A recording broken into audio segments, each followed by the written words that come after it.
A equipe econômica do governo só pensa naquilo: reforma da Previdência. Quando o assunto é ajuste das contas públicas ou crescimento da economia, o argumento é sempre o de que o Brasil depende, antes de qualquer coisa, da mudança nas regras de aposentadoria e pensão. O ministro da Economia, Paulo Guedes, já disse por diversas vezes que, se aprovado, o projeto que objetiva é eliminar gradativamente o déficit estimado em mais de 190 bilhões de reais em 2018, pode garantir crescimento da economia nos próximos 10 anos. No final de março, Guedes chegou a dizer que a não aprovação da reforma da Previdência equivaleria à condenação das futuras gerações de brasileiros.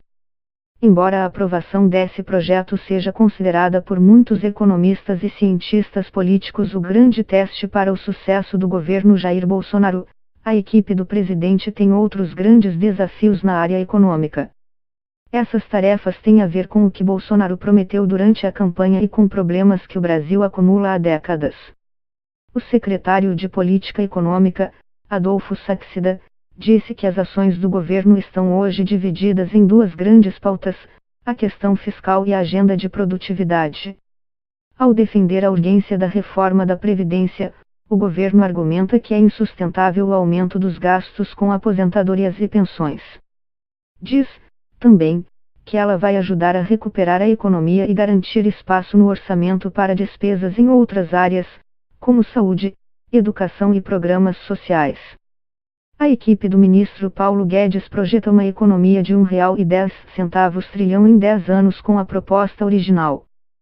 Se for aprovado, contudo, o texto deve ser alterado pelos parlamentares e a previsão de economia deve cair, já que até aliados do governo se mostraram contrários a pontos do projeto que mexem com a população mais pobre. Existe uma obsessão com a reforma da Previdência. Eu colocaria a tributária em primeiro lugar, afirmou o economista Roberto Piscitelli, professor da Universidade de Brasília, UNB. Ao mesmo tempo em que o governo e diversos economistas defendem a necessidade de uma mudança profunda nas regras de aposentadoria, outros sugerem um foco maior na mudança do sistema de tributos. Parece que tudo está resumido à reforma da Previdência. Sou de uma linha que acha que as prioridades estão invertidas. Acho que a reforma mais importante é a tributária, que teria efeito maior, em prazo mais curto, e atingindo um número menor de pessoas, dada a extrema desigualdade no Brasil. Piscitelli pondera, contudo, que sempre há ajustes que devem ser feitos na Previdência, inclusive devido ao envelhecimento da população, o que exige mudanças como na idade mínima de aposentadoria.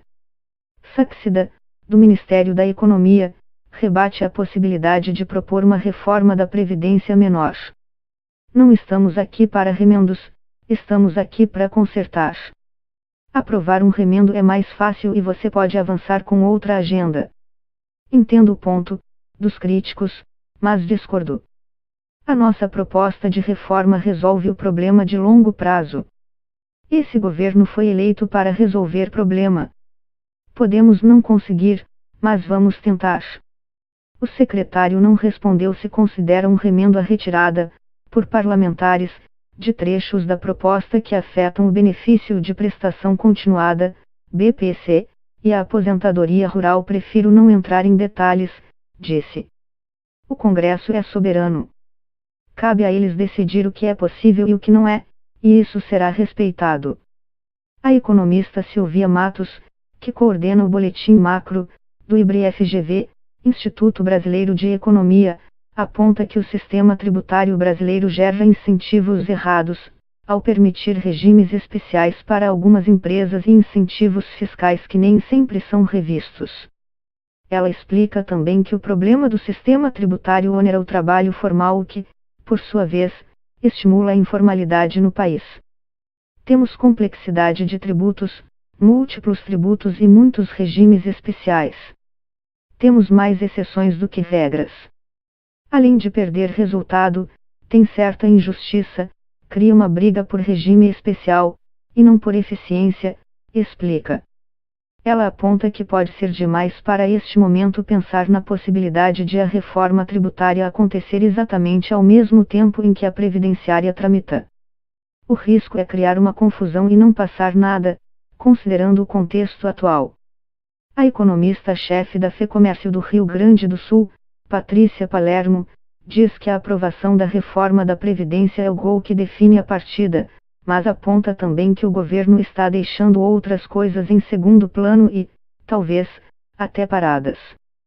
Entre as medidas que considera relevantes, Patrícia aponta as parcerias com a iniciativa privada na área de infraestrutura e diz que é necessário haver pelo menos uma sinalização da agenda de privatizações prometida durante a campanha.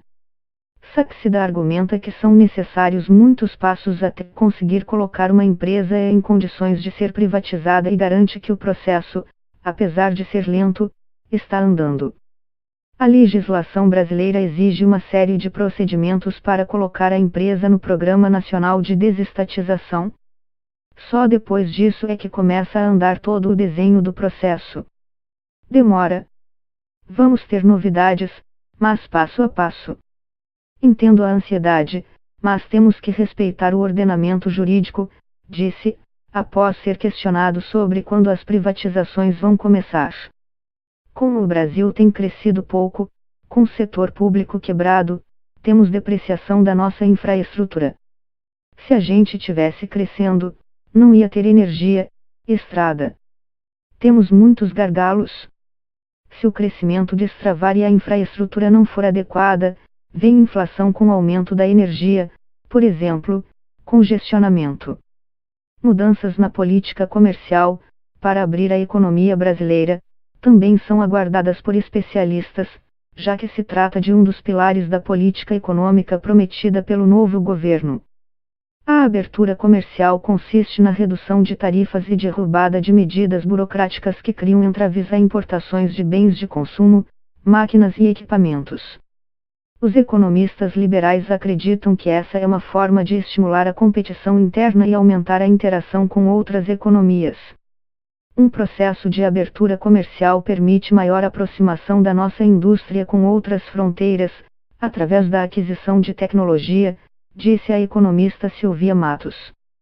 O que o ministro fala é que temos que respeitar o empresário nacional, que está com carga tributária pesada e é difícil competir com quem não tem custo de produzir no Brasil. Vamos abrir a economia, de maneira gradual e exponencial. Vamos começar abrindo pouquinho e no último ano abriremos mais. É consenso entre os especialistas ouvidos pela reportagem que medidas que reduzem a burocracia podem e devem ser tomadas em paralelo a reformas maiores. A economia brasileira é estrangulada pela burocracia. Você gasta muito tempo para informar sobre seus empregados formais, por exemplo. É muito burocrático e demorado. Isso gera um estímulo para a informalidade. Precisa de processo de desburocratização da economia brasileira, facilitar a vida das pessoas, afirmou Patrícia Palermo, da FEComércio RS. A economista defende, por exemplo, a redução na quantidade de informações que as empresas têm que passar para o governo. Você passa várias vezes as mesmas informações. Isso é um complicador, um excesso de obrigações acessórias que existem no Brasil.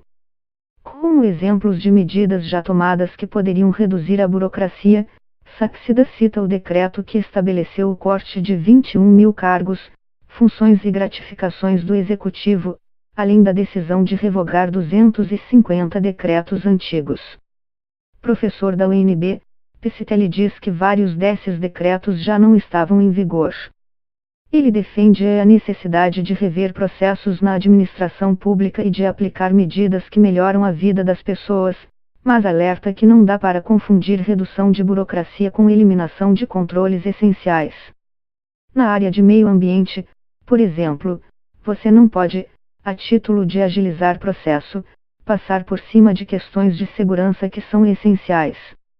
Aí as barragens rompem, os prédios desabam, e assim por diante.